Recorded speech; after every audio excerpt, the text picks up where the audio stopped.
Happy day. Today's presentation is going to be on a very interesting and a very important topic in international relations. We are going to look into national power, which is one of the most important topics that can be discussed in international relations.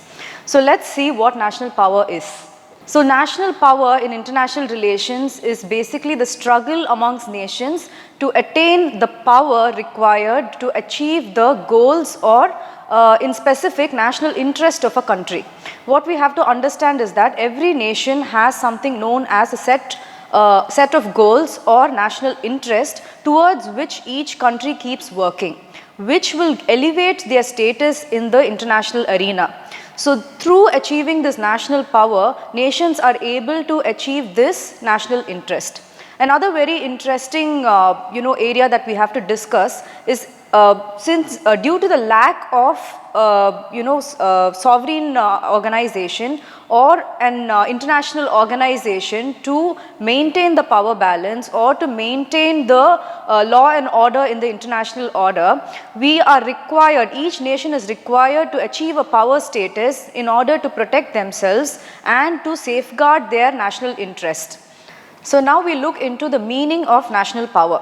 So national power is specifically used by each nation to make sure that other nations are able to abide by their rules and regulations. To understand in a very simple way, a country which is attained national power, a country which is able to safeguard its national interest will be able to make other nations act according to their rules and regulations, will be able to command respect and will be able to make the other nations obey according to their rules and regulations.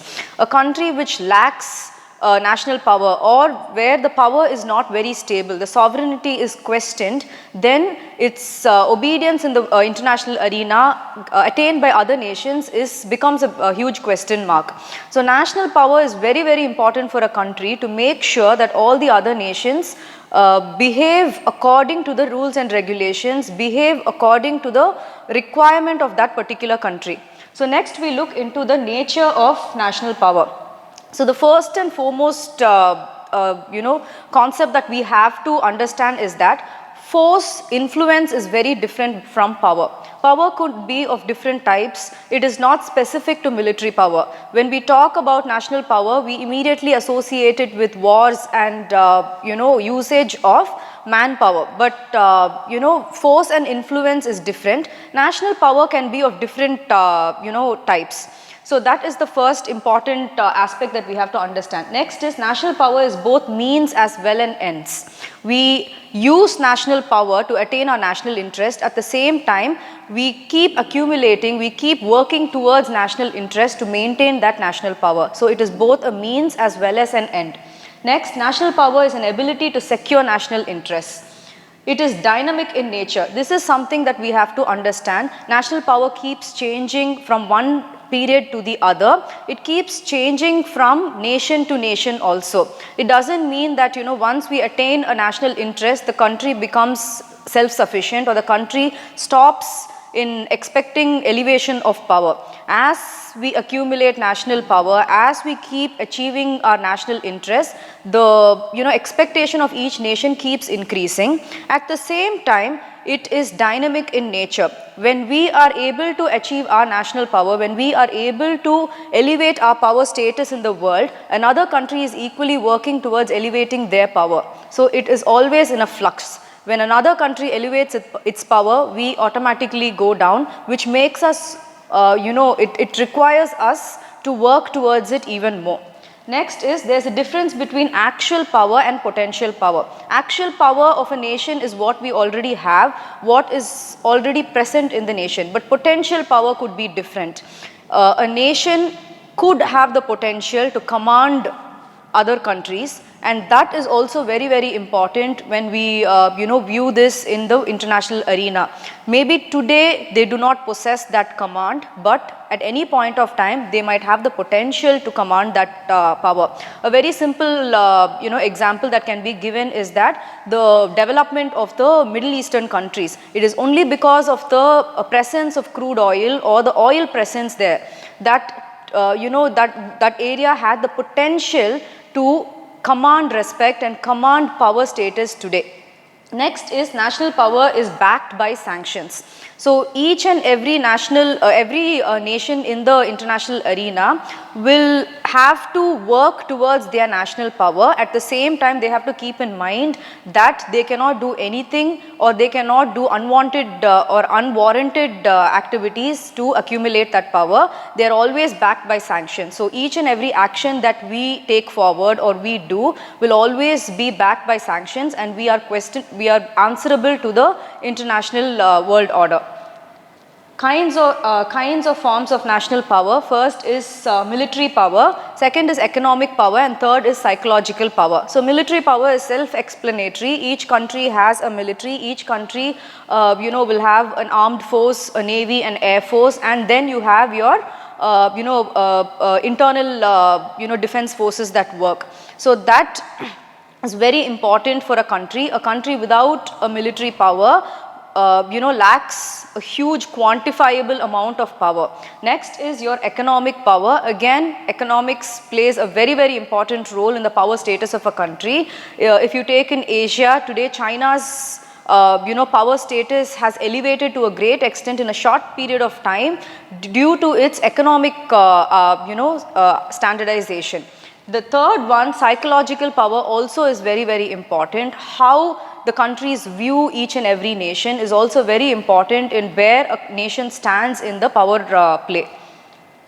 Next is methods of exercising national power. So there are different types of methods that are used in how a nation exercises its power. So the first could be persuasion. By persuading a country, by through your diplomats, through sending foreign exchange. We also have cultural exchange. So persuasion is a very, very important aspect. Next is through rewards. When a country is able to side with another country. For example, India hosts a lot of countries with respect to education, as well as with medical facilities. So this could be viewed as a reward. At the same time, as a government, we also go and help other countries who are in need. So this also could elevate our power status.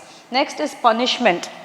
When a country is doing unwarranted activities, or when a nation is taking steps towards something that is questionable in the international arena, then punishments can be a way of exercising power. Next is manipulation. Manipulation is also another tactic in international relations which is used to attain national power. So very simple example is through diplomacy. You have diplomats, you have embassies, you have your international organizations that work towards using the advantage to further benefit. Next is force and dominance. Force and dominance could be used through military exercises. We also have the elevation of your military standards, the usage of military equipments. When a nation acquires military equipments, when a nation is able to invest in military equipments, then it gives a clear picture in the international arena that the nation is ready to use force and dominance over other countries through military. So all these are the methods of exercising national power. Elements of national power. So when we look into elements of national power, these are the various elements. First is geography. The geography of a country acts as a very, very important aspect in how powerful a nation is. Next is size. A small country might not have the potential power that a larger country has. When the country is very small, annexation of this country is very, very easy. Another country taking over this country is very, very easy. But when you have a huge size, it is very, very difficult for another country to completely annex or bring you under control. So size of a nation also is very, very important. Next is maps, location. When you look at maps and location, you demarcating your map is very, very important in international relations. For example, when we take Arunachal Pradesh, the problem that we have in Arunachal Pradesh, the issues that we have with who has sovereignty over certain regions is due to the lack of maps or clear drawn maps. So when a nation is able to clearly draw out its map, then it is able to command power in the international arena. At the same time, the location of a nation.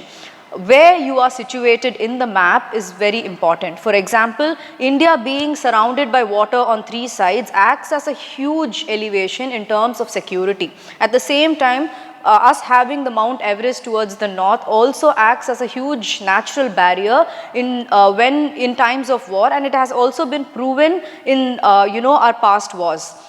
Next is climate, boundaries and topography. Climate also is very important in how the country is able to command power. If the country is completely snowy throughout the year, then the capacity of that country to command power becomes a little shaky. But a country which is able to have a proper climate change or is able to map out its climate in a proper way will be able to function in a better way. The human development is much better. You can avoid a lot of diseases. You can work towards medical facilities in a much better way. So climate also plays a very, very important role. Likewise, boundaries and topography. Boundary is very, very important. For example, if you take Indian perspective, towards the northeast we have extremely porous boundaries, which is a problem for Indian security. That is why we have a lot of infiltration towards the northeastern side. So protection of your boundaries also is very important in maintaining your national power. Next, the most important thing today is natural resources. A lot of countries are elevating in power status in the world because of the presence of natural resources, and we have seen the example of Middle East, which has elevated in a matter of few decades to great power. So minerals, petroleum products, crude oil, uranium, coal, iron, copper, lead, gold, green resources and environment plays a huge role in attainment of national power. Limitations on national power. There are few limitations on attaining this national power. One of the main reasons why these limitations exist is in order to maintain an equilibrium in the international arena. It is very, very difficult. It is impossible, nearly impossible for a country to be completely powerful or for another country to have no power at all. The international world order is always working in a flux. It is always trying to maintain an equilibrium. We have seen throughout the decades that at one point of time we had a bipolar structure. At one point of time, we also had a unipolar structure where the United States was the most powerful country. Today, we live in a world order where it's multipolar. There are different nations across the world which have so much of power play happening, which keeps fluctuating on a day-to-day basis. So the world order is always working towards maintaining an equilibrium, and there are limitations to attaining these national powers. First one is international law and treaties. This is very important in national power because a country cannot do whatever they want to attain its national power. So that is why we have international treaties and laws in place that will correct them, that will keep them in check and tell them that this is the extent to which you can act. Beyond this, you cannot act. So they will be answerable in the International Court of Justice if they cross or violate these laws. Next is balance of power. Balance of power is nothing but the equilibrium that every nation tries to maintain, where we try to balance the power play that is there in the international arena. Next is international morality. Morality is another very important concept in international relations, where every country has an ethical code or morality in place. And the international arena also has a morality in place, which is where you have the human rights today that is emerging as a very, very important area. Next, you have international public opinion, which is also important. You have a lot of media houses today that immediately erupt over any issue that is happening around the world. The opinion of each and every nation matters. Irrespective of where the war happens, where there is a violation of human rights, every nation's opinion plays a very important role, and this also plays a huge role in how national power is attained by each and every country. For example, if you take the Ukraine-Russian war also, the public opinion of each and every nation plays a huge role in how Russia is able to act or how the other countries view Russia. They are able to give their opinion, which also makes them think that to what extent they can act or what extent they cannot act. Next is international organizations. There are multiple international organizations, regional organizations that work towards maintaining this national power and also to make sure that each and every nation is behaving in a way in which the other country's sovereignty is not threatened. Next is collective security.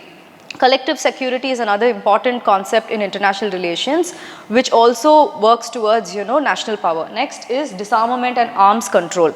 This again is specific to military aspect, where a country's arms accumulation is being checked in the international arena, so that a country is not able to have unwarranted or undocumented accumulation of weapons and weaponry in their country, which will also help in maintaining the power balance in the international order.